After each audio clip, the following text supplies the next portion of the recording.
დილა მშვიდობის დაიწყო ახალი სამუშაო კვირა და გაცემა დღის ნიუს რომ უბრუნდება პირდაპირ ეთერში მე ვარ ლელა ბაღდავაძე შედგა თუ არა აფგან სადიგოვთან დაკავშირებულ საკითხზე შეთანხმება საქართველოსა და აზერბაიჯანის ხელისუფლებების შორის და დამთხოვა თუ არა სადიგოვის საქართველოდან გაძევება თბილისში ილჰამ ალიევის ვიზიტამდე ერთი დღით ადრე აზერბაიჯანელი ჟურნალისტის მიმართ გამოტანილი გადაწყვეტილება მწვავე კრიტიკის და არაერთი ეჭვის საფუძველია ამიტომ დღეს სწორედ აფგან სადიგოვის საქმის გარემოებების შეფასებით დავიწყებთ შეფასების საგანია სხვა არაერთი საკითხიც ასე რომ საკუთარ მრავალფეროვანი იქნება დღევანდელი გადაცემის თემატიკა და გველოდეთ დავიწყოთ ზუსტად 60 წამში იქამდე კი თვალი გადავალოთ ბოლოს სიახლეებს. საქართველოს დღეს აზერბაიჯანის რესპუბლიკის პრეზიდენტი ილჰამ ალიევი მეუღლესთან ერთად ეწვია. ალიევს მთავრობის ადმინისტრაციაში უმასპინძლებს საქართველოს პრემიერ-მინისტრი. გაიმართება ირაკლი კობახიძისა და ილჰამ ალიევის შეხვედრები როგორც პირისპირის გაფართოებულ ფორმატში, რის შემდეგაც ლიდერები მედიისთვის ერთობლივ განცხადებებს გააკეთებენ. ვიზიტის ფარგლებში ალიევი მიხეილ ყაველაშვილსაც შეხვდება. სამართალდამცავებმა თბილისში ჯგუფურად ჩადენილი ჯანმრთელობის განზრახ მსუბუქი დაზიანების ბრალდებით 5 პირი დააგავეს. გამოძიებით დადგინდა, რომ ბრალდებულები ურთიერთშელაპარაკების ნიადაგზე ჯგუფურად ფიზიკურად დაუპირისპირდნენ ორ პირს. დაპირისპირებისას ერთ-ერთ მათგანს ბასრის საგდით სხეულზე დაზიანებები მიაყენეს და შემთხვევის ადგილიდან მიიმალნენ.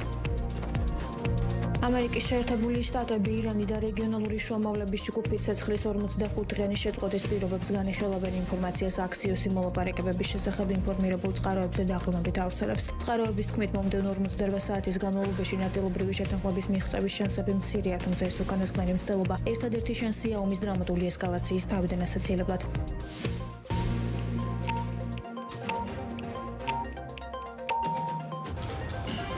მაშასე კიდევ ერთხელ მოგესალმებით ეს არის დღის ნიუს რუმი და წარმოგიდგენ ჩვენს პირველ სტუმარს პოლიტიკოსი თეონა აკუბარდია იფრუხება ჩვენთან ერთად გამარჯობა ქავტონ თეონა და მადლობა სტუმრობისთვის. ქავტონ თეონა დავიწყოთ აზერბაიჯანელი ჟურნალისტის აფგან სადიგოვის საქმით რომელშიც ბევრი გარემოება იქცევს ყურადღებას ის ადმინისტრაციული წესით სოციალურ ქსელში პოლიციის მიმართ შეურაცხყოფის ფაქტზე დააკავეს ადმინისტრაციული სახდელის სახით 2000 ლარის ოდენობით ჯარიმა შეუფარდეს ამავე დროს კი შეეფარდა საქართველოსთან გაძევება და ქვეყანაში შემოსვლის აკრძალვა 3 წლის ვადით. სადიგოვი უკვე ბაქოში იმყოფება, თუმცა თბილისში შეფასებების საგანია ის, რაც მის მიმართ განხორციელდა, მით უფრო რომ როგორც აღმოჩნდა მის საქმეზე სასამართლო პროცესი გაიმართა დილის 4 საათისთვის საქალაქო სასამართლოში. აი რასაჩვენებს მარტივად გითხავთ აზერბაიჯანელი ჟურნალისტის საქმე და რითი უნდა აიხსნას სასამართლო პროცესის ესე სასწრაფოდ ჩანიშვნა და ის რომ გათენებამდე ვერ მოიცადეს. აი რა კითხვები ახლავს მოკლედ აფგან სადიგოვის кейსს რომ გითხრათ.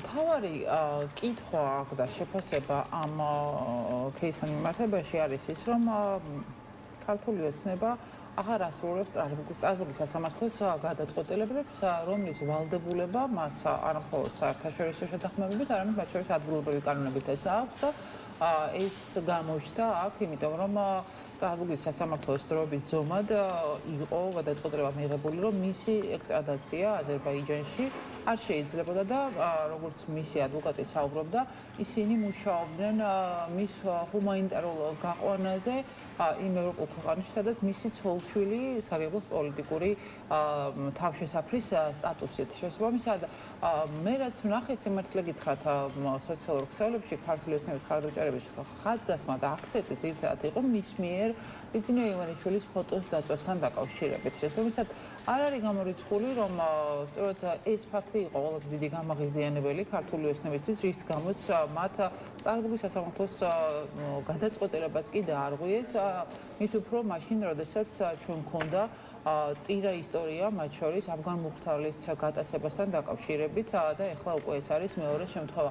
ამიტომ მაშინ, როდესაც ძალიან სინქრონულად წავიდა პროცესები, ჯერ აზერბაიჯანმა მოუხსნა მას ბრალი, შემდგომ აი 1 აპრილიდან 4 აპრილამდე მოყოლებული ეს პროცესები განვითარდა და მისი აყვანის სპეცოპერაციაც საკმაოდ ძიმე სანახავი იყო, ხო, უამრავი ადამიანი დილას გამთენიისას მიუვარდა სახლში, აიყვანეს სოციალურ ქსელში პოსტის გამო მოაწყეს სასამართლოს, შემდგომ გააძევეს.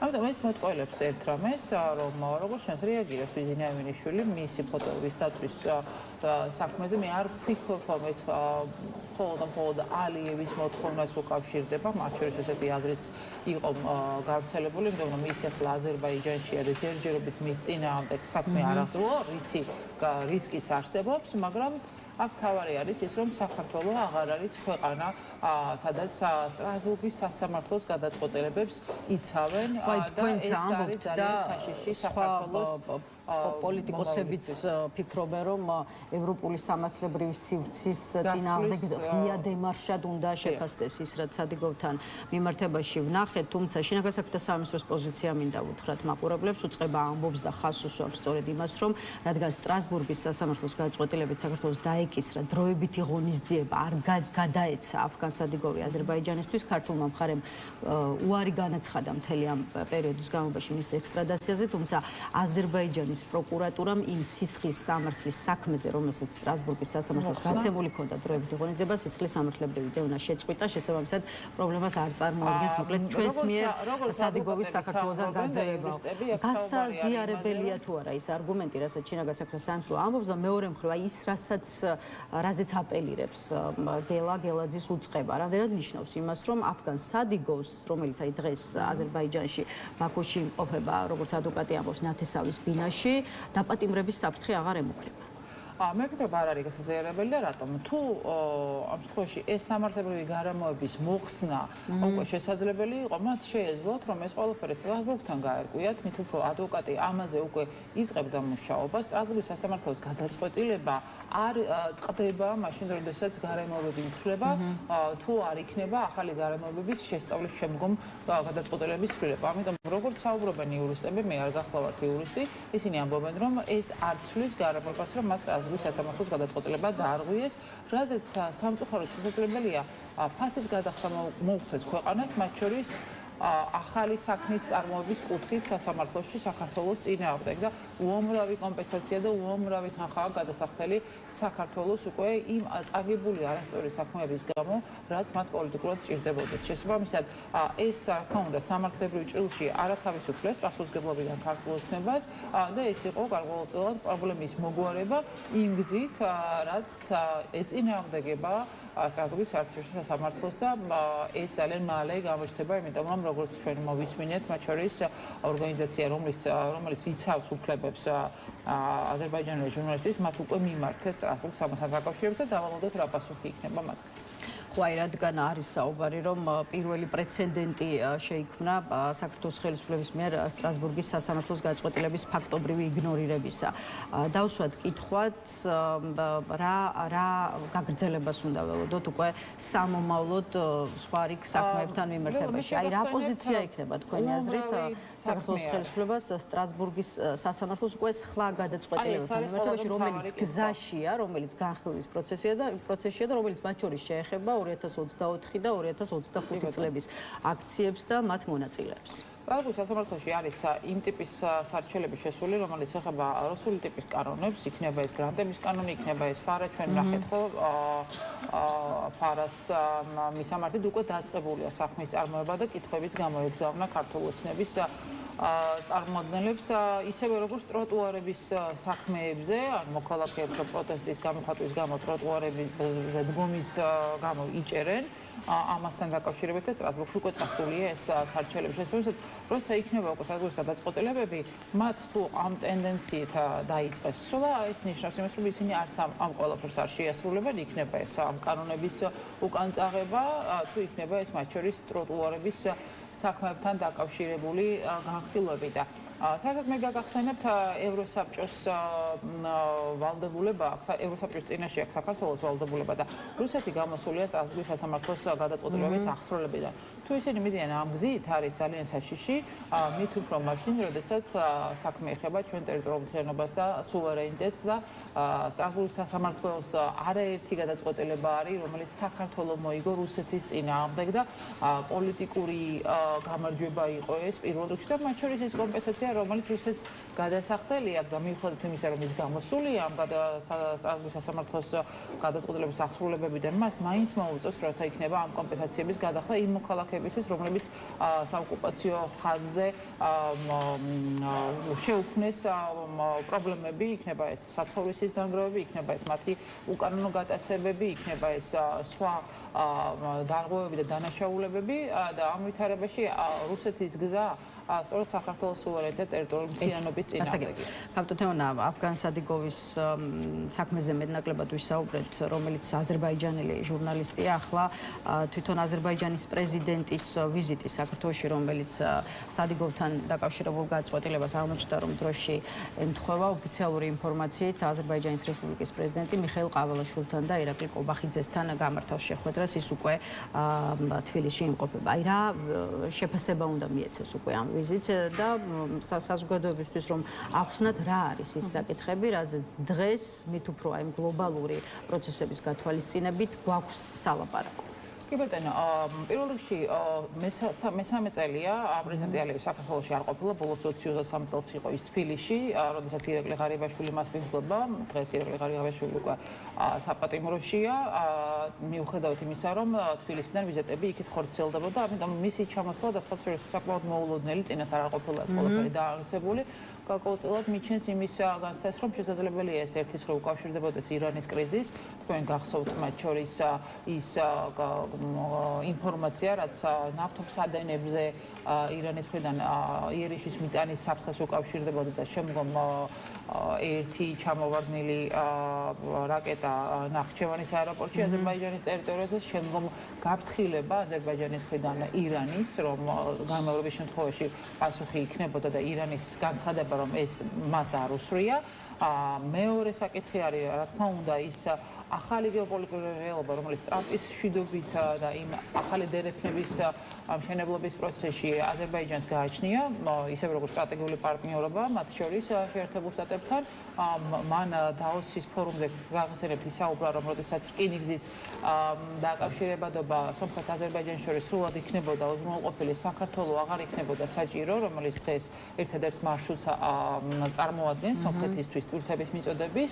ამიტომ გარკვეულწილად იცვლება გეოპოლიტიკა, მათ შორის ის უპირობო შესაძლებლობები საქართველოსთვის, რომელიც აქამდე იყო, თუმცა საქართველოს მოწყვეტილია ყველანაირი საუბარს, იქნება ეს ევროკავშირის ფორმატში შუა დერეფანზე, სადაც მათ შორის სომხეთი და აზერბაიჯანი მონაწილეობს და თურქეთი, თუ იქნება ეს მათ შორის სატრანზიტო და სატრანსპორტო. რატომ მარკო რუბიომ დარეკა, გადმორეკა თბილისში და რადგან ჩვენ ამ თემაზე არ გვისაუბრია და ამ საკითხამდე მოვედით, მოდით ისიც გითხარით, როგორ უყურებთ ამ ზარს ირაკლი კობახიძესთან განხორციელებულ სატელეფონო საუბარს, ისე როგორც ბარემ კითხავთ ირანის ელჩის მხრიდან გამოხატულ რეაქციაზეც, რომელიც აი დროში დაემთხვა სწორედ რუბიოს მიერ ვაშინგტონიდან განხორციელებულ სატელეფონო ზარს. რას უნდა ითხოვდეს? მოდით მაშინ ესეც ვიკითხოთ. ერთი მხრივ ამერიკის შეერთებული შტატები მით უფრო რომ ირანის კონფლიქტი ახსენეთ და ეს ესკალაცია როგორც ხედავთ კიდე უფრო წავდება და იზრდება.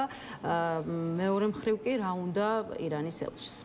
კარგი, დავიწყოთ პირველი, თქვენ გახსოვთ ალბათ, ერთი წლის წინ მარკო რუბიოს როდესაც კითხვა დაუსვეს საქართველოსთან დაკავშირებით კონგრესში, მან განაცხადა, რომ ჩამოყალიბებული ხედვა საქართველოსთან დაკავშირებით ჯერ არ ჰქონდა შეერთებულ შტატებს, ახალ ადმინისტრაციას და ისინი საქართველოში მათ საელჩოსთან გადიოდნენ კონსულტაციებს.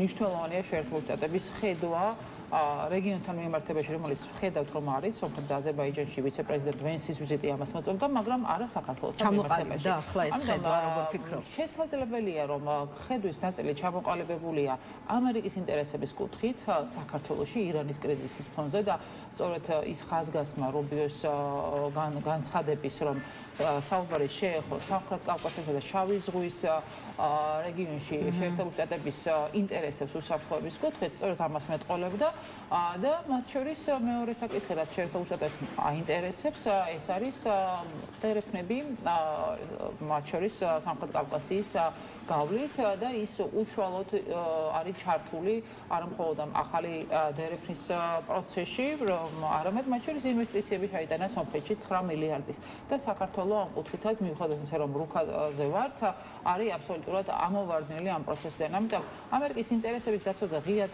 მიდის განცხადება, რომ ისინი ყველა გზით დაიცავენ ამ ინტერესებს. აქ მთავარი კითხვა არის, ქართული ოცნება რას აკეთებს იმისთვის, რომ საქართველოს ინტერესებიც იყოს დაცული ამ პროცესში სტრატეგიული პარტნიორობის სულისკვეთების შესაბამისად, რომელიც მათ მოშალეს ივანიშვილის მხრიდან ღია ბრალდებების შემდგომ ამერიკის მიერ გადატრიალებების მოწყობების მცდელობაზე ქრონიკულად. და აი აქ არის პრობლემა, თქვენ გახსოვთ წერილი მარკო რუბიოს სახელით ელჩი დენიგანი საუბრობდა ბიძინა ივანიშვილისთვის, რომ უნდა გადაეცა, მათ შორის გზავნილები, რაც გადასცეს მაკაბაჭორიშვილს და ის ვალდებულებები, რომელიც უნდა შეესრულებინა ქართულ ოცნებას, მაგრამ ჩვენ ვხედავთ, რომ არაფერი შესრულებული არ არის. ამიტომ მე შორს ვარ იმ ილუზიისგან, რომ ხა ყველაფერი დაალაგდება, როგორც 2 წელია ქართული ოცნება ალბათ ამტკიცებს, თუ ისინი არაფერს არ ცვლიან და ასევე შორს ვარ იმისგან, რომ ამ ვითარებაში ქართული ოცნება რაიმე ტიპის გულმოდგინებას და მცდელობებს აჩვენებს იმისკენ, რომ სტრატეგიული პარტნიორობის სულისკვეთების შესაბამისად ცივილიზებული დასავლეთის მხარე დაიკავოს ამ კონფლიქტში და მით უფრო მაშინ, როდესაც ისინი იბარებენ ყველა დასავლეთის ელჩებს, მათ შორის BBC-ს დოკუმენტური ფილმის გამო საქართველოზე დაიბარეს ბრიტანეთის ელჩი და ამ ვითარებაში არ იბარებენ ირანის ელჩს, რომელიც ჯერ შაჰაბაზებზე ებატიჟება საგარეო სამინისტროს და ისინიც მიდიან. მერე უკვე ღია მუხარის იმყოფებოდა საგარეო საქმეთა სამინისტროში, თუმცა მისი მოთხოვნით და მოთხოვნა ქრონოლოგიას რო შევხედოთ. მისი საჯარო განცხადება, რომელიც მუხარის ტონით იყო დაწერილი და დიახ ეხებოდა საქართველოს, როგორც ქართული ოცნება ამას თარგმნის, ესე არ არის. საქართველოში გაკეთებული ელჩის მიერ განცხადება პატარა ქვეყანაზე აქცენტით საქართველოს ეხებოდა, რაც შემდგომ უკვე ინტერვიუშიც მან ფორმულასთან დაადასტურა, რომ საქართველოს ეხებოდა. მერე უკვე ანუ რუბიოსთან ზარის შემდგომ ერთი განცხადება მუხარინარევი, შემდგომ უკვე ის ამერიკული თვითმფრინავი, რომელიც დაждდა თბილისში სავარაუდოდ საწვავის შევსების მიზნით, ამას მოყვა უკვე მისი მეორე მისი ინიციატივა, რომ მისულიყო საგარეოში და შემდგარ იყო ეს საუბარი, რაც დამალა მაკაბაჭორიშვილის უწყება და შემდგომ მის მხრიდან გახმოვანებული პოზიცია, რომ დიახ ის იყო მაკაბაჭორიშვილთან და განგზობითი მუხარა. და ირანის ელჩის რომ სუვერენულები არ არიან ქართულ ოცნებაში და არ იცავენ სუვერენიტეტს, იმიტომ რომ ეს მიუღებელი ტონალობაა და რა თქმა უნდა ის რისკებს ირანის ელჩის განცხადებაზე ხა თქვენს თქვით და მეც ვიდასტურებთ, რომ ამ დრომდე არაფერი უთქვამ საქართველოს საგარეო საქმეთა სამინისტროს, თუმცა განცხადებები კეთდება ქართული ოცნების პირველი პირების მხრიდან და მოდით ახლა ამაზეც ვისაუბროთ. აი მაგალითად შალვა პაპუაშვილი გასაგებია ირანსა და ამერიკის შეერთებულ შტატებს შორის არსებული დღევანდელი ურთიერთობა, თუმცა ყველას მიმართ მექნებოდა მოწოდება საქართველოს ტერიტორია და საქართველოში ყოფნა არ გამოიყენონ იმისთვის, რომ ერთმანეთში ურთიერთობები არ ყვიონო. ეს არის შალვა პაპუაშვილის საფრთხე. რამდენად სწორია ის მესიჯი, რომელიც აქვს საქართველოს ხელისუფლებას. ამ შემთხვევაში საქართველო უნდა მიმართავდეს მხოლოდ ერთ რომელიმე ქვეყანას თუ მისი საპასუხო მესიჯი უნდა იყოს მიმართული სწორედ ორი ქვეყნის და ირანზე. მაგრამ ჯერ დავიწყოთ იქ, რომ შალვა პაპუაშვილი არავინ არ არის ამ ტიპის განცხადებების გაკეთების კუთხით. მეორე დღეს საქართველო არ არის რეგიონში ლიდერი ქვეყანა, მას არ აქვს ისეთი ძლიერი ზურგი მათ შორის, რომ ასეთი ტიპის განცხადებებს აკეთებდეს. დღეს ირაკლი ყობახიძე ან ბიძინა ივანიშვილი ვერ არის ვერც პრეზიდენტი ალიევის ძალის და ვერც ერდოღანის შესაბამისად ესეთი განცხადება უბრალოდ უსურობის მაჩვენებელია და სხვა არაფერი. და ეს კიდევ ერთხელ აჩვენებს იმას, რომ უბრალოდ ჩირგვებში ჯდომის პოზაში ისინი გააგრძელებენ იმას, რომ რამე მოხდება და არა ის თუ როგორ მოახერხებენ შემცირებას რისკების ირანის მხრიდან, მათ შორის როგორ შეძლებენ შეერთებულ შტატებთან იმ ტიპის ურთიერთობების დამყარებას, რომელიც საქართველოს ინტერესებისთვის იქნება საჭირო და არა მხოლოდ შეერთებული შტატების ინტერესებისთვის. როგორ იზრუნებენ ისინი იმისთვის, რომ აი პუტინი რო საუბრობს ეკონომიკურ ფორუმზე, რომ აფხაზეთის დამოუკიდებლობის კუთხით ისინი გააძლიერებენ ძალისხმევას და საუბარია ოჩამჩირის საპორტო ტერმინალის ინფრასტრუქტურის ურთიერთობების გაღრმავებაზე, მათ შორის გალამდე რკინიგზის მოყვანაზე და პირდაპირ ღიად აცხადებენ ისინი, რომ ლარსი აღარ უნდა იყოს გზა სომხეთისკენ და უნდა მოხდეს რკინიგზის გახსნა სომხეთთან დასაკავშირებად და მხოლოდ ამისთვის სომხეთში პრორუსული ძალების გამარჯვება ჭირდებათ, რაც ფიქრობ ძალიან გაუჭირდებათ. ეს კიდევ ერთხელ აჩვენებს იმას, რომ რამდენად იზრდება საფრთხეები საქართველოს როგორც სუვერენიტეტის და ტერიტორიული მთლიანობის, მათ შორის დამოუკიდებლობისთვის და ამ ვითარებაში შალვა პაპუაშვილის ამ ტიპის განცხადება უბრალოდ არაფერს არ ამბობს. ამერიკის შეერთებული შტატების ეკონომიკურ ინტერესებზე მინდა ჩაგეკითხოთ და ახლა უკვე ანაკლის პორტის პროექტთან მიმართებაში ვისაუბროთ იმაზე, რა განცხადებებიც გვესმის ქართულ ოცნებაში, ახალ განცხადებებს გულისხმობ და ამ შემთხვევაშიც შალვა პაპუაშვილის პოზიციის შეფასება მოგვიწევს სამწუხაროდ ანაკლის პორტის პროექტთან მიმართებაში ამერიკელი ინვესტორებს ინტერესი ვერ გაუღვიძეთო, ასე ამბობს შალვა პაპუაშვილი, არადა სულ ორი კვირის წინ ნახეთ, რომ ერთ-ერთი, სადაც საქართველოში ვიზიტით მყოფი სახელმწიფო დეპარტამენტის წარმომადგენელი ჩავიდა, იყო სწორედ ანაკლია, სადაც სპორტის მშენებლობასთან დაკავშირებულ პროცესს და გეგმებს გაეცნო. ანუ ანაკლის სპორტთან მიმართებაში ამერიკის შეერთებული შტატების დაინტერესება აშკარად სახეზეა. მაშინ რას უნდა ნიშნავდეს და როგორ უნდა აიხსნას ის განცხადება, რაც ქართულ ოცნებაში კეთდება და ხო, აი რაზეა გათვლილი პოზიცია იმის თაობაზე, რომ ამ პორტის პროექტით ინტერესი თავად ამერიკელმა ინვესტორებმა არ გამოხატეს. ყოველია ის, რასაც შალვა პაპუაშვილი საუბრობს, იმიტომ რომ ამერიკული ინტერესი იმ ტენდერში იყო, იმ გამარჯვებულ ტენდერში იყო, რომელიც კვირიკაშვილის პრემიერების დროს იყო ხელმოწერილი.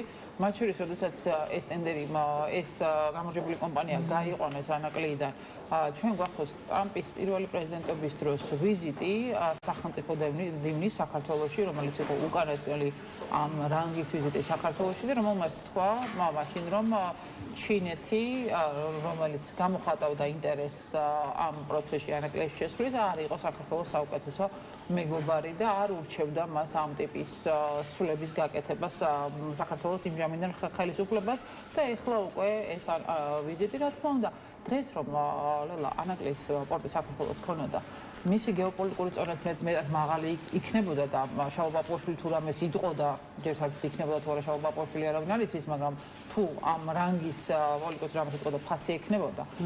მეორე, ეკონომიკურად ძალიან მნიშვნელოვანი დატვირთვა ექნებოდა მას გამომდინარე ამ გეოპოლიტიკური სიტუაციიდან და ეს იქნებოდა მნიშვნელოვანი დიდი ნახტომი საქართველოსთვის იმ მომავალში, რომელიც ყოველას გვინდა და არა იმ წარსულში, სადაც ქართული ოცნება მიგვაცხებს. შესაბამისად, ეს გაჭირვებული საუბრები და ისევ თითის გაშვერა ამერიკისკენ პაპუაშვილის ხელით, რომ აი ისეთ რა იმათ არ უნდათ, თორე ჩვენ რა გვექნა, ეს არის უსუსური თავისმართლება და ბოლო კვირეების მანძილზე მე ვუყურებ გარკვეულწილად როგორი დაძაბულები საუბრობენ ქართული ოცნების მოლაპარაკე თავები შეერთებულ შტატებთან მიმართებაში და როგორი შიში აქვთ, იმიტომ რომ რასაც ვერ ხედავდით მაშინ, როდესაც ისინი ამერიკას თავს ესხმოდნენ და ომში ჩართვასაც კი აბრალებდნენ 2008 წლის აგვისტოს ომის დროს, იმისთვის რომ რუსეთისთვის მოეწმინდათ პირი და ნამუსი ამ აგრესიის განხორციელების გამო. შესაბამისად, ეს უბრალოდ აჩვენებს იმას, რომ რადიკალურად იცვლება გეოპოლიტიკა, შეუძლებელია შეერთებულმა შტატებმა იმგვარად წააგოს ირანში კრიზისი, რომ რასაც ისინი ელოდებოდნენ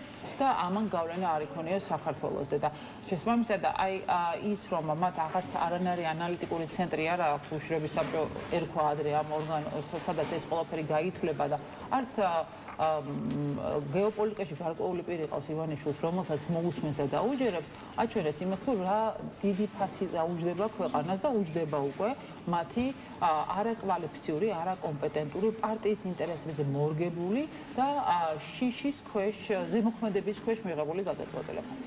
კეთილი ქავტოთონა, ბევრი დრო არ დაგვრჩა, ამიტომ მინდა რომ ერთი კითხვის დასმა მოვასწრო თბილისთან ურთიერთობების შესახებ მოსკოვში გაკეთებულ განცხადებებზეც. ამჯერად რუსეთის საგარეო საქმეთა მინისტრის მოადგილე მიხეილ გალუზინი ამბობს, რომ თბილისის მზადყოფნის შემთხვევაში რუსეთი საქართველოსთან ურთიერთობების ნორმალიზებისთვის მზადაა. მოკლე ამონარიდი მისი განცხადებიდან, მზად ვართ ამ მიმართულებით იმდენად შორს წავიდეთ, რამდენადაც თბილისი ამისთვის მზად იქნება. რა თქმა უნდა, ვიმედოვნებთ, რომ ჩვენი ურთიერთობები საქართველოსთან მიუხედავად ცნობილი პოლიტიკური პრობლემების არსებობისა თანმიმდევრულად განვირთადება იქ, სადაც ორივე მხარე ამისთვის მზად იქნება, სადაც ეს ორივე მხარისთვის სარგებლის მომტანია.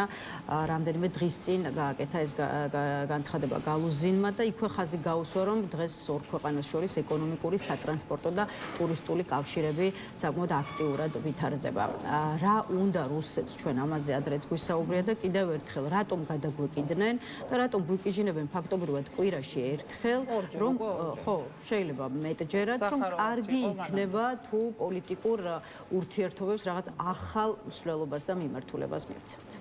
რა თქმა უნდა, რუსეთს თავისი ინტერესები აქვს საქართველოში. ეს არ არის მხოლოდ ევროკავშირზე უარი ან დემოკრატიაზე უარი, არამედ საქართველოს საკუთარი გავლენის ქვეშ დაბრუნება იმგვარად, რომ საქართველო აქედან ვეღარ ამოვიდეს. ბელარუსიზაცია, მოდით ესე ვთქვათ, საქართველოსი, მათ შორის მისი დასაყრდენი ძალის წარმომადგენლები თბილისშიც საუბრობენ იმაზე, რომ საქართველოს უნდა შევიდეს რუსეთ-ბელარუსის სახელმწიფოთა შორის კავშირში, ანუ სრულიად სუვერენიტეტის და ტერიტორიული მთლიანობის მოშლაზე არის აქ აქცენტი და ამას გეგმაზომერად აკეთებენ. აი, რასაც მე დინამიკას უყურებ, თუ საუბრობდა რუსეთი ამ ტიპის განცხადებებით თვეში ერთხელ, თვეში ორჯერ, ეხლა უკვე ინტენსივობაც არის გაზრდილი, ის ნიკოლოზ ჟავანაძე რო ყავთ კრემლში, თავისი კაცი, ის პირდაპირ დგას და მათ გზავნილები მოაქვს უკვე კვირაში ორჯერ და სხვადასხვა პირები საგარეო საქმეთა სამინისტროდან ამის დინამიკას აჩვენებს, მათ შორის ორივე მხარისთვის სარგებლის მომტანიანობაზე აკეთებს აქცენტს გალუზინი. აი რა შეიძლება ჩვენ მოგცეს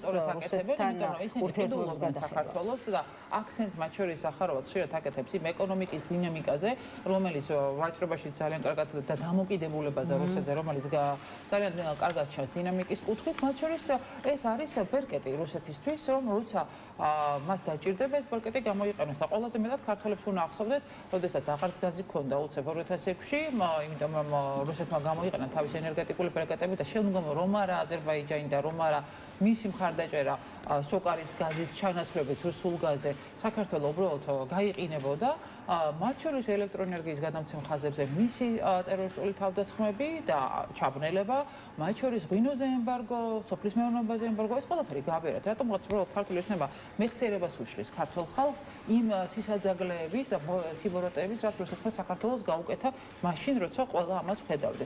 შესაბამისად, ეკონომიკაზე აქცენტი და მათ შორის ის რაღაცა ისტორიაზე, რომელიც სავსე იყო უბედურებებით, რომელიც რუსეთმა საქართველოს დამართა, მაგრამ ამას დღეს უკვე არავინ აღარ ლაპარაკობს და წოლუკიანის კომისიით დაწერეს, რომ მომი რუსეთმა არ დაიწყო და აქაც რუსეთის ბრალის გაქრობა და ისტორიის გადაწერის მოცელობა არის, ეს არის ფორმა და მათ შორის გააქტიურება პუტინის განცხადების აფხაზეთის მიმართულებით და მოლოდინი, რომ სომხეთიდან ტვირთები ივლეს რუსეთში საქართველოს გავლით და საუბარია ოკუპირებული აფხაზეთის, ეს პირდაპირ ღიად აჩვენებს იმას, რომ ისინი ბოლო შეტევისთვის ემზადებიან იმისთვის, რომ საქართველო მაღიაროს ოკუპირებული რეგიონების ეგრეთ წოდებული დამოუკიდებლობა და მათ შორის უყურებენ რეგიონში განვითარებას იმ შემთხვევაში, თუ მათ პრორუსული ძალების მოყვანა შეძლეს სომხეთის ხელისუფლებაში, ეს გეგმა სისრულეში მოვა და მათ შორის იმ შემთხვევაში, თუ სასარგებლო და სასურველი პირობები შეიქმნა რუსეთის მხრიდან. ამიტომ დღეს ქართულ ოცნებას აღარც ძალა აქვს, რაიმე წინააღმდეგო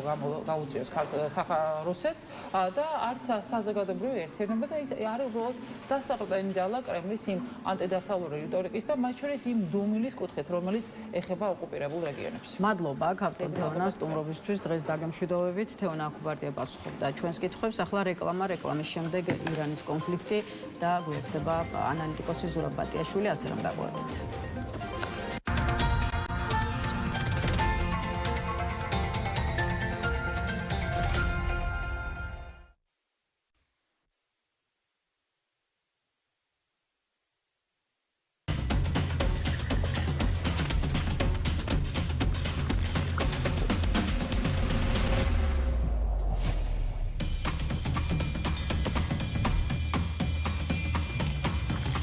დაიხარჯა შეივსე წყალინთის ახალი სერვისი Silknet-ისგან. ჭკვიანი კამერა შენი სახლისთვის. სახლში არ ხარ, მაგრამ გინდა იცოდე, რომ ყველაფერი წესრიგშია? Silk Home იზრუნებს შენ სიმშვიდესა და უსაფრთხოებაზე ყოველდღე, ნებისმიერ დროს. გადმოწერე აპლიკაცია მარტივად და რეალურ დროში დააკვირდი შენს სივრცეს smartphone-იდან ან პლანშეტიდან. თუ ხარ Silknet-ის ოპტიკური ინტერნეტის აბონენტი, შეუკვეთე კამერა ონლაინ ან დაგვირეკე ნომერზე 032 200 100. Silk Home. სიმშვიდე ნებისმიერ დროს. შეიძინე ყველაფერი ერთ სივრცეში. ქვაბები, რადიატორები, ტუმბოები და გათბობის სისტემისთვის საჭირო სხვა აქსესუარი საუკეთესო ფასად. თერმოცენტრი, ხელოსნების რჩეული ბრენდი. მნიშვნელობა არ აქვს რომელი აბონენტი ხარ, აკრიფე roaming pass 1G 2 არის ბოლოში. პაკეტს არჩევ, ვერიფიკაციის მეთოდს შეარჩევ და QR კოდს დაასკანერებ და ეგ არა, რო ჩახვალ დარეკე. ინტერნეტი მოგზაურობისთვის მარტივად. იმ ერთმა მეგობარმა იცის. Travel easy.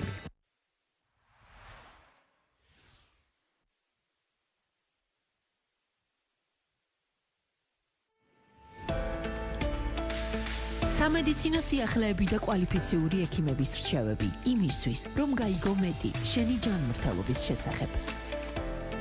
გადაცემა მკურნალი, აუდიენცია შენი ოჯახის ექიმთან.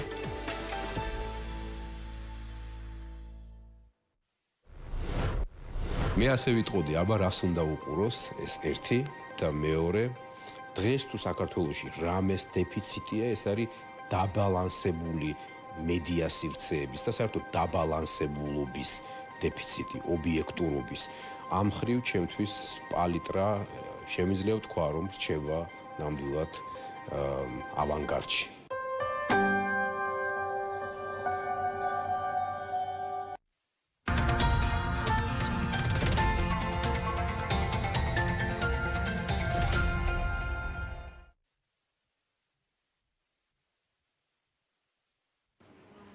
მაშა ასე რეკლამა დასრულებულია, ბრუნდებით პირდაპირ ეთერში და გვერდება ჩვენი კიდევ ერთი სტუმარი ანალიტიკოსი ზურაბ ბატიაშვილია. ჩვენთან ერთად გამარჯობა ბატონ ზურაბ და მადლობა რომ გვესწრეთ. მოგესალმებით, ბატონ ზურაბ, გადაცემის ეს ნაწილი მოდით გლობალურ პროცესებს, განსაკუთრებით კი ირანის კონფლიქტს დაუთმოთ, ვითარება უფრო და უფრო მწვავდება, ამის ფონზე კი სულ უფრო და უფრო მეტად მკაცრი ხდება დონალდ ტრამპის ტონიც, ყველაფერს ავაფეთქებ და ნავთობს ხელში ჩავიგდებ, თუ შეთანხმება სწრაფად არ იქნება მიღწეული, ამჯერად ასეთია ამერიკის შეერთებული შტატების პრეზიდენტის განცხადება. მარტივად გითხავთ, საით მიდის პროცესები, უნდა ველოდოთ ესკალაციის გაზრდას, თუ მხარეებს შორის შეთანხმების რესურსი ჯერ კიდევ დარჩენილია. რესურსი თავიდანვე არ იყო და ამიტომ დაიწყო ეს ომი და ამიტომ იმდინარეობს და ამიტომ გრძელდება ეს ომი, იმიტომ რომ მხარეებს ერთმანეთისგან რადიკალურად განსხვავებული პოზიციები აქვთ, რადიკალურად განსხვავებული ინტერესები აქვთ, რომელთა შეჯერება ვერ ხერხდება. მაშინ რატომ არის საუბარი ორივე მხარის მხრიდან იმაზე, რომ შეთანხმება უნდა შედგეს? არა, ეს ორივე მხარის სურვილი არის, მაგრამ შედეგი ნული არის. ჩვენ გვახსოვს იგივე ტრამპის განცხადებები 12 დღიანი ომის წინაც, ამ ომის დაწყების წინაც იქაც საუბარი იყო მოლაპარაკებებზე, მაგრამ მოხდა ესკალაცია. ახლა სამწუხაროდ აქეთ მიდის სიტუაცია, რომ ესკალაცია როგორც ჩანს გარდაუვალია. უბრალოდ, ხო, და სადღაც უნდა იყოს გზაგასაყარი, საიწავა ეს სიტუაცია. ახლა ერთგვარად სტატუს კო არის შენარჩუნებული მხრივ, რომ ამერიკა ისრაელი ბომბავდა, ირანელები ჰორმუზის სრუტეს კეტავდნენ და აი ასე ტემპით სტაბილურად მიდიოდა სიტუაცია, თუმცა ეს არ აწყობს არც ერთ მხარეს. არ აწყობს იგივე შეერთებულ შტატებს, ნავთობზე მაღალი ფასები, არ აწყობს ისრაელსაც იმის გამო, რომ ცვლილება ასე ვთქვათ, ხელშესახები გარდა იმისა, რომ მოწინააღმდეგის სამხედრო შესაძლებლობები გაანადგურეს, არ არის რეალურად ამის მერე ცვლილებებია საჭირო. საიწავა ეს ომი ალბათ უახლოეს ხანში გადაწყდება. ტრამპმა როგორც გამოაცხადა, ჩვენი დროით ხვალ უწევს ეს გარდამტეხი მომენტის დადგომა. ხვალ 20 საათზე აღმოსავლეთის დროით. რა შეიძლება იყოს ამერიკის შეერთებული შტატების შემდეგი ნაბიჯი და ეტაპი, რომელიც მან შესაძლოა დაიწყოს ირანის წინააღმდეგ. ტრამპმა გამოაცხადა, რა შეიძლება იყოს, მაგრამ აქაც შეიძლება ისევ გარკვეული ტაქტიკა იყოს, ის რომ თქვათ ელექტროსადგურების განადგურება, ხიდების განადგურება გამოაცხადა. შეიძლება ასეც იყოს, მაგრამ შეიძლება საერთოდაც სახმელეთო ოპერაცია დაიწყოს და ეს უბრალოდ შენიღბისთვის სჭირდებოდა. არ ვიცი, დავინახავთ. ამერიკის შეერთებულ შტატებს ირანის წინააღმდეგ ომში უჭირს. აი შეგვიძლია დღევანდელი სურათი ასე შევაფასოთ. მოდი ასე ვთქვათ, უჭირს. გააჩნია უჭირსი რა ზღუდისად. აი საკადრო ცვლილებებზე რომის შესახებაც გასულ კვირას გახდა ცნობილი, როგორც ითქვა ქვეყნის ომის მინისტრმა შტატების არმიის შტაბის უფროს გენერალ რენდი ჯორჯს მოსთხოვა გადადგეს და დაუყოვნებლივ გავიდეს პენსიაზე. აი ეს საკადრო ცვლილებებიც რა პრობლემებს აჩვენებს? შეიძლება უჭირს ცოტა ფართო სიტყვა შეიძლება იყოს, რომლის ქვეშაც გააჩნია რას გულისხმობთ. შეიძლება მოლოდინი იყო, რომ ირანის რეჟიმი აღმოჩნდა იმაზე რთული, ვიდრე შეიძლება მოლოდინი იყო, რომ რეჟიმი ირანში მალე ჩამოიშლებოდა, მაგრამ ამისი მოლოდინი ალბათ არ უნდა ქონოდა, იმიტომ რომ ეს ძლიერი ხელისუფლება ვიღაცა შეიძლება მოსწონდეს, ვიღაცას არ მოსწონდეს, მაგრამ ადგილზე ძლიერი არის და ეს გამოვლინდა გამოსვლების დროს იგივე ვთქვათ წლების განმავლობაში ირანში გამოსვლები იყო, მაგრამ ძრავერ უყვეს ამ რეჟიმს, ხო? და მით უმეტეს მხოლოდ საჰაერო დაბომბებით არ ხდება ხოლმე მსგავსი რეჟიმების ჩამოშლა. შეიძლება ასეთი მოლოდინი იყო, მაგრამ ეს მოლოდინი არ გამართლდა და ვერც გამართლებოდა, მიზეზები გითხარით კიდეც. და შეიძლება ამან გამოიწვია ეს. თუმცა მე ნაკლებად მგონია, რომ მაინც და მაინც სამხედროების, ასე ვთქვათ, ბრალეულობა იყოს ამაში. აქ უფრო ალბათ ამ ანალიტიკოსების და ხელისუფლების, ასე ვთქვათ, იმ ეშელონების ამბავი არის, ვინც გადაწყვეტილებებს იღებს. გათვლებში აცდენა? ხო, ნუ აი ვინც ახლო აღმოსავლეთს იცნობს და იცის, თავისუფლად შეუძლია თქვას, რომ რეგიონში არის მხოლოდ რამდენიმე ქვეყანა, რომელიც ძლიერი არის ტრადიციულად სახელმწიფოებრიობად. სახელმწიფოებრიობის თვალსაზრისით და მათ შორის ერთი არის თურქეთი, მეორე არის ირანი, მესამე არის ისრაელი, რომლებიც ძალიან განსხვავდება იგივე ერაყისგან და სირიისგან, რომლებიც უფრო ხელოვნური სახელმწიფოები არიან, რომლებიც როგორც კი რაღაც პატარა პრობლემა შეიქმნა, მაშინვე ჩამოიშალნენ და იქცნენ ეგრეთ წოდებულ failed state-ებად, სადაც დაყოფა, დაგსაქვსვა, ურთიერთქიშპი, ომი, შიდა ომები და ასე შემდეგ გახდა, ასე ვთქვათ, თავარი დღის წესრიგის მაწარმოებელი. ასე არ მოხდა ირანში და ვერც მოხდებოდა გამომდინარე იქიდან, რომ მას სხვა სახელმწიფოებრიობის ტრადიციები აქვს, სხვანაირი აღქმა არის იგივე ხალხში, რას წარმოადგენს ირანი და რა შეიძლება იყოს მის გარშემო მოვლენები განსაკუთრებით. ეთილი და აი ამ კონტექსტში მოდით მე ინტერვიუს დასაწყისში ტრამპის მუხარაზე ვკითხეთ და ახლა სწორედ იმ საუბრის კონტექსტში, რაზეც თქვენ საუბრობდით, ვისაუბროთ საპასუხო მუხარაზე, რომელიც ისმის სწორედ ირანის მხრიდან თქვენი დაუფიქრებელი ნაბიჯები ამერიკის ყველა ოჯახს ჯოჯოხეთში ითრევს და მთელი ჩვენი რეგიონი დაიწვება, არ შეცდეთო, იქით აფრთხილებს ირანის პარლამენტის სპიკერი დონალდ ტრამპს. რამდენად გაუჭირდება შექმნილი ვითარების დეესკალაცია ამერიკის შეერთებულ შტატებს, თუ კი, რა ვიცი, არ მიიღო ამ პროცესში იმაზე მეტი მხარდაჭერა ევროპული სახელმწიფოების მხრიდან, ვიდრე ცალკეული ევროპული ქვეყანა ამას ახლა აფიქსირებს. ხო, ევროპული ქვეყნები საერთოდ ფაქტიურად როლს არ თამაშობენ ამ ომში. გამომდინარე იქიდან, რომ ისინი წინასწარ არც არავის ჩაუყენებია საქმის ხოლში, რომ ასეთი რამ ხდებოდა. ამიტომ ტრამპის ადმინისტრაცია ერთგვარად მაწყინც არის ევროპულ ქვეყნებზე, მაგრამ თუ გავითვალისწინებთ იმას, იგივე ტრამპის ადმინისტრაცია უკრაინის ომს როგორ უდგებოდა, რომ ის მათი ომი არ არის, მაშინ როცა ეს ევროპელების ომია და პირდაპირ ეხება ევროპის უსაფრთხოებას და ევროპის ქვეყნებიც და შეერთებული შტატებიც ნატოში ერთად არიან, არ უნდა გაუწყდეს ეს ამბავი. და თუ უკრაინის ომი არ არის მათი ომი, ანუ ამერიკელების ომი, მაშინ ევროპელებსაც შეუძლიათ თქვა, რომ ირანის ომი არ არის მათი ომი, მით უმეტეს იმ გამოწვევების წინაშე, როცა იგივე ირანულ რაკეტებს შეუძლია ევროპამდე მიაღწიოს.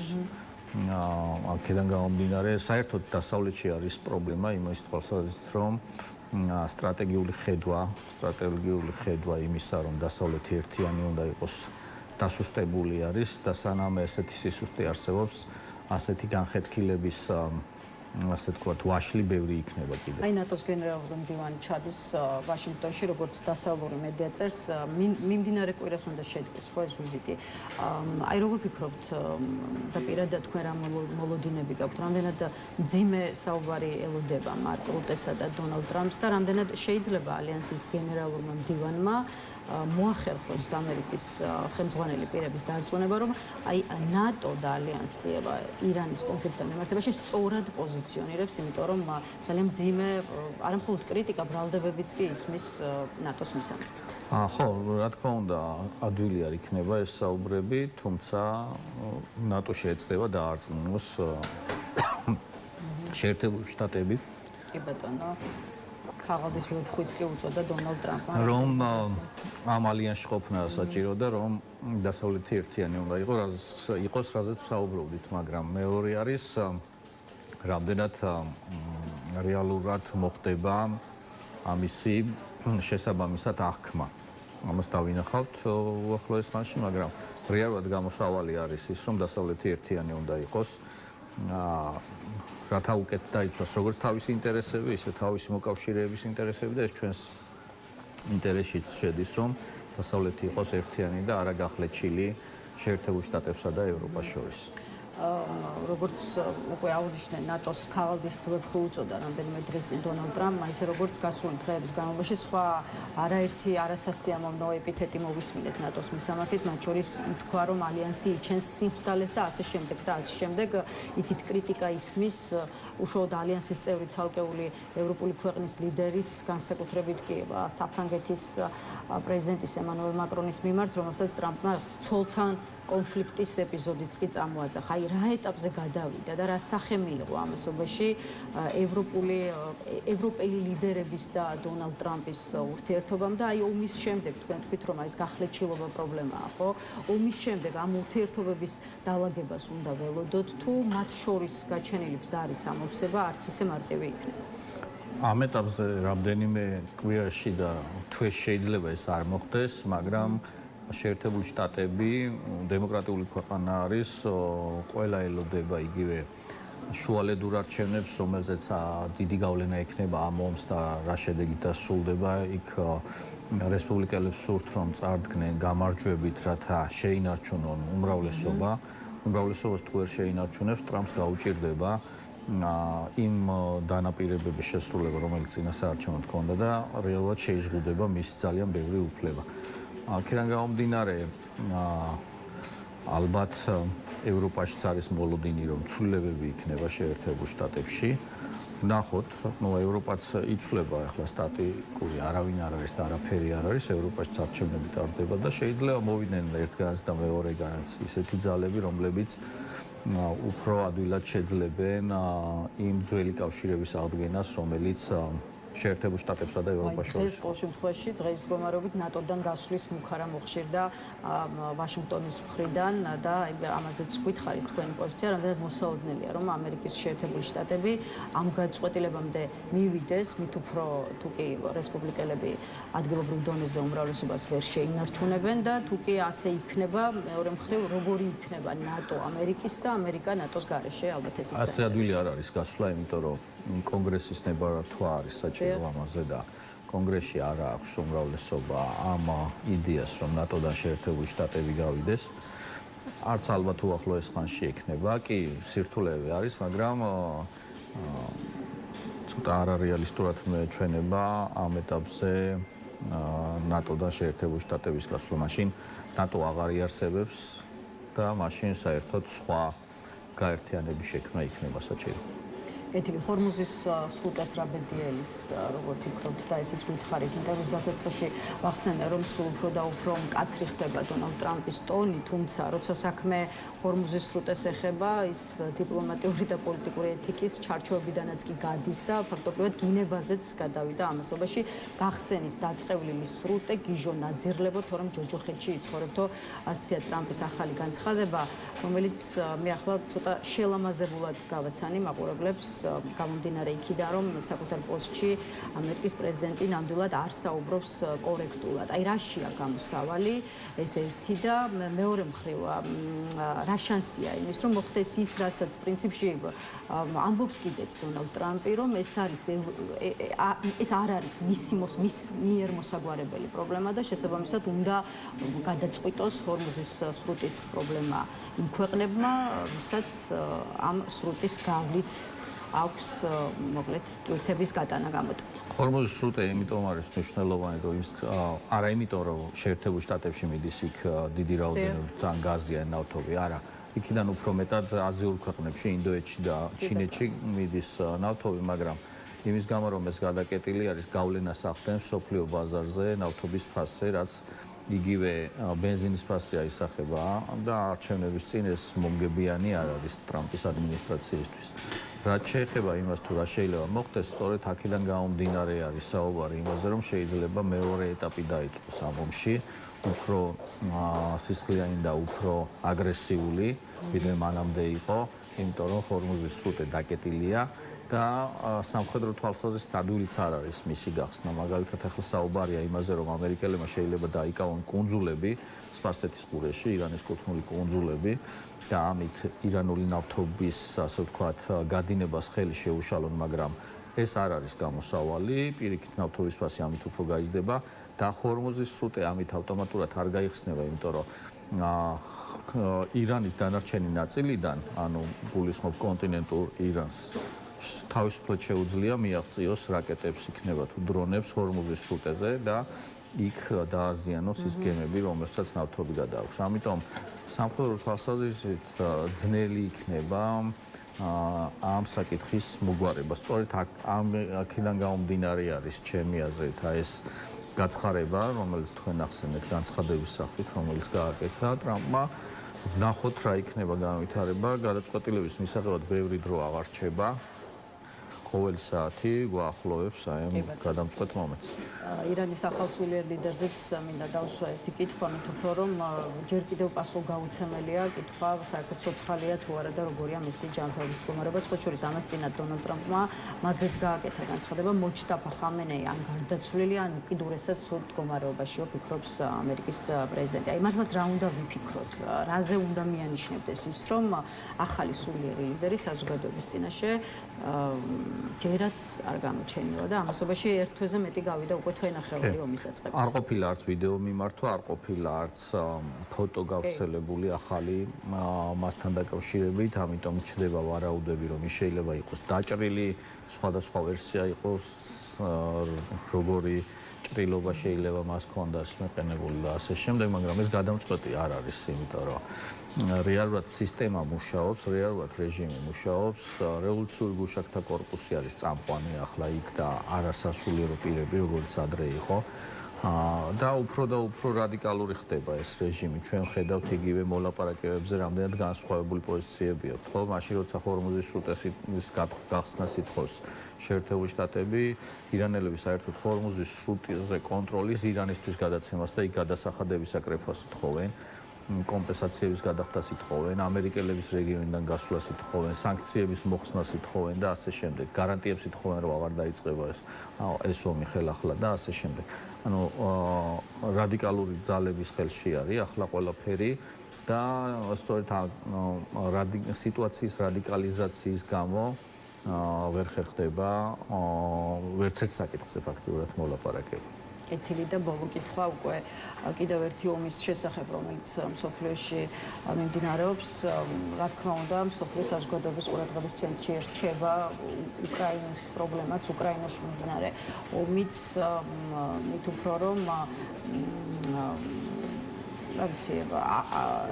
ნაკლებად სცალია ირანის კონფლიქტის და ახლო აღმოსავლეთში მიმდინარე პროცესების გამო უკვე უკრაინისთვის ევროპასაც და ამერიკის შეერთებულ შტატებს ხო საერთოდ და სხვა შორის ვოლოდიმირ ზელენსკიმაც გააკეთა განცხადება გუშინ თუ გუშინ წინ და აღიარა რომ დღეს უკრაინა პრიორიტეტი აღარ არის, ამიტომაც მეშინია ირანის წინააღმდეგ გაჭიანურებული ომი ჩვენს მიმართ მხარდაჭერის შემცირებას გამოიწვევს ამბობს ზელენსკი.